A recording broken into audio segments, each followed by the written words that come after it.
Umumnya pejabat yang selalu menang sendiri dan selalu menyalahkan anak buahnya. Ini bukan pertanyaan, ini balas dendam. Ini sakit hati dia. Kemana caranya biar supaya Ustaz Somad menghantam pemimpin dunia? Buat lu pertanyaan. Itu pula masalahnya. Dia bertanya sama Ustaz yang paham pula kan. Nabi berkirim surat kepada Raja Romawi, namanya Heraklius, Herkal. Apa kata Nabi? Aslim taslam. Kalau kau masuk Islam, kau selamat. Falaka ajrani, kau dapat 2 pahala. Kalau engkau baik, rakyatmu semuanya selamat dan kau dapat 2 pahala. Itulah enaknya jadi pemimpin. Karena kalau dia baik, rakyatnya baik, dia dapat 2 pahala. Tapi kalau kau tidak baik, falaka dzambul arisiyin, semua dosa anak-anak buahmu kau ikut menanggungnya. Oleh sebab itu maka yang paling pertama dapat naungan di akhirat nanti, sab'atun yudhilluhumullah, 7 golongan dapat naungan Allah. Saat itu naungan tak ada panas terik, tak ada atap. Di antara yang dapat naungan yang pertama bukan ustaz, yang pertama bukan ulama, yang pertama al-imamul adil, pemimpin yang adil. Tapi negara kita negara demokrasi. Kalau ada pemimpin-pemimpin kita yang zalim, yang menyalahkan orang, kita bisa lapor ke atas. Ada laporan, bapak-bapak pegawai kepala dinas lapor ke Pak Wali Kota. Pak Wali Kota ada laporan ke atas, ada atasan, ada BPK, ada Inspektorat Jenderal, ada macam. Bapak-bapak polisi, tentara lapor ke Propam, ada atasan yang bisa kita laporkan. Kalau takut kirim surat kaleng. Jangan fitnah. In ja'akum fasiqun binaba'in, kalau datang orang bawa berita palsu, fatabayyanu, klarifikasi. Nah, salah tak selesai dengan ditulis di wall Facebook, tapi harus diselesaikan. Wa amruhum syura bainahum, diselesaikan dengan musyawarah.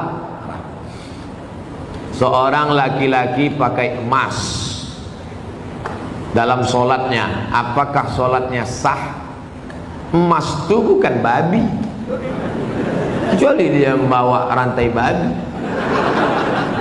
baru Arab. Emas tidak.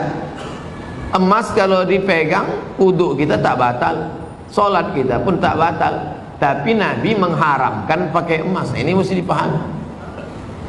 Emas kalau kita masukkan ke kantong, dibawa solat, Allahu Akbar, solat sah. Tapi memakai cincin emas haram. Bapak-bapak yang pakai cincin emas, buka sekarang juga. Tak ada gunanya pengajian. Tak ada guna pengajian. Nantilah mubazir mengaji. Bapak-bapak yang sekarang pakai cincin emas, buka sekarang juga. Tak perlu tunjukkan, pelan-pelan aja dari bawah. Buka masuk. Balik dari sini, jual. Kalau batunya sayang, simpan. Mana tahu batunya zamrud, kecubung, permata, intan, simpan. Ambil batunya, ikatkan dengan perak. Cincin saya emas putih Pak Ustadz. Emas putih itu emas. Emas putih itu emasnya 80, nikelnya 5. Emas putih itu emasnya 80%, nikelnya 5%, peraknya 18%, peraknya 15%. Maka warnanya putih, tapi dia emas juga. Jadi kalau mau buat cincin, perak saja. Ini cincin perak. Batunya zamrud, asli. Mereknya Casio, Casio orang. Tak pernah saya beli. Kalau sempatlah saya beli sekian puluh juta, lalu kemudian anak yatim tak sekolah, neraka jahanam tempat saya. Bisa pula anak yatim tak sekolah, cincin kita 30 juta. Pak, minta makan Pak, belum makan pagi, kata anak yatim di lampu merah. Kita mau. Nauzubillah. Oleh sebab itu maka yang punya cincin emas, wahai Imam Syafi'i, kenapa laki-laki Islam tak boleh pakai cincin emas? Apa kata Imam Syafi'i? Robek hati orang miskin menengok cincin emas. Aku makan pun payah, kau sampai hatilah pula pakai cincin emas. Matilah kau cepat, kata dia. hancur hati dia. Itu alasan ulama dulu. Tapi rupanya sekarang setelah ditemukan emas itu ada molekul-molekul kecil masuk ke dalam pori-pori, masuk ke dalam darah, masuk ke dalam jantung, menyebabkan penyakit Alzheimer, penyakit tua sebelum masanya, penyakit lemah, tak bertenaga. Banyak orang barat yang sudah kena, pokoknya emas. Lalu kami yang perempuan, Pak Ustaz, yang perempuan dia masuk ke dalam, keluar lagi melalui darah menstruasi haid. Makanya kalau ada bapak yang haid, pakailah.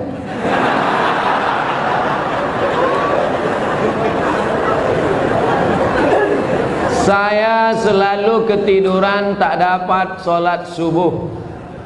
Orang yang tak sholat subuh karena ketiduran, ada hadisnya.